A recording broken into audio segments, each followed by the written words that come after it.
Few coaches prepared their athletes for success across every level of competition as much as Dan Pfaff, and he's done it for 4 decades.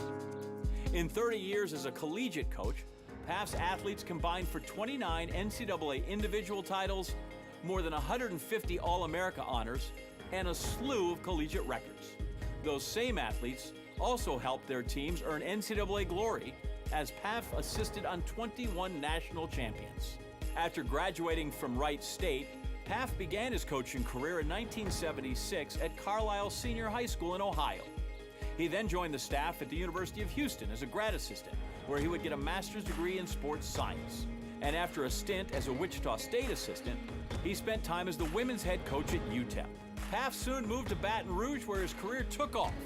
As field events coach at LSU from 1985 to 1995, Pfaff helped the Tigers win 17 NCAA team titles. Pfaff then spent 8 years as an assistant at the University of Texas, Hookham. From 1995 to 2003, Pfaff helped turn the Longhorns into a perennial power.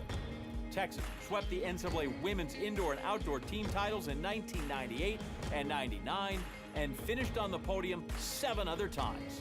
Shortly thereafter, he turned his attention to coaching professional athletes who have been sublime at the international level.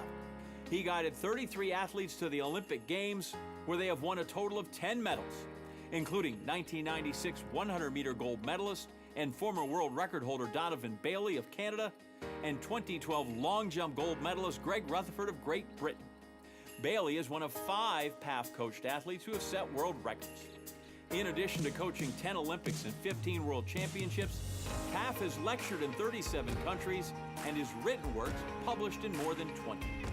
He also serves as curriculum chair for the U.S. Track and Field Coaches Education Schools and the NACAC Caribbean Basin Project, where he is the lead instructor for both organizations. All of those accomplishments and all of that expertise has led him here tonight. Dan Pfaff, Coaches Hall of Fame, Class of 2018.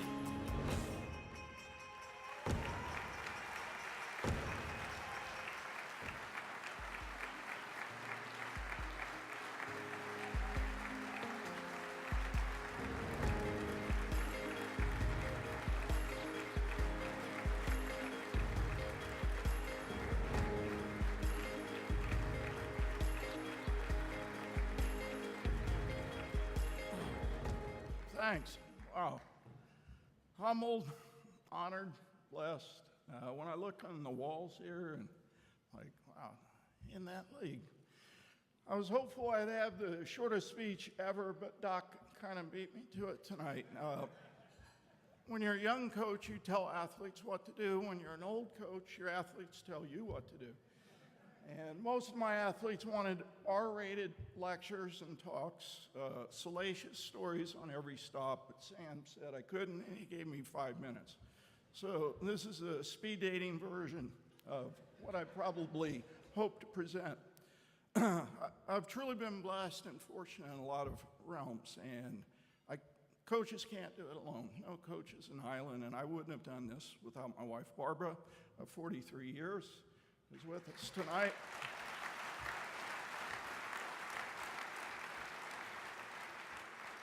18 moves in 43 years. She's pretty good at buying and selling houses and packing to move, so if you need advice, she's available after at a very low fee. My daughter Taylor and son Seth are with us tonight, who had to share their dad with a lot of people, thousands of people over a long period of time. My sister, 2 nieces, and I'm happy to say one of the first athletes I ever sent to a state track meet from Dayton, Ohio, Bob Alexander. So thanks for your support.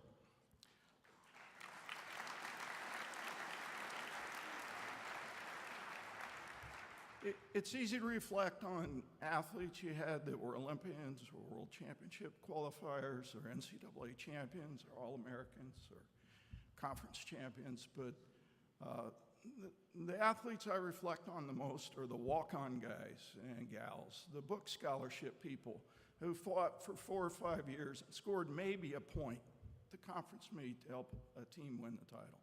And those are the moments that I cherish. I was blessed to grow up in the Midwest in Dayton, Ohio, in a golden era for sport.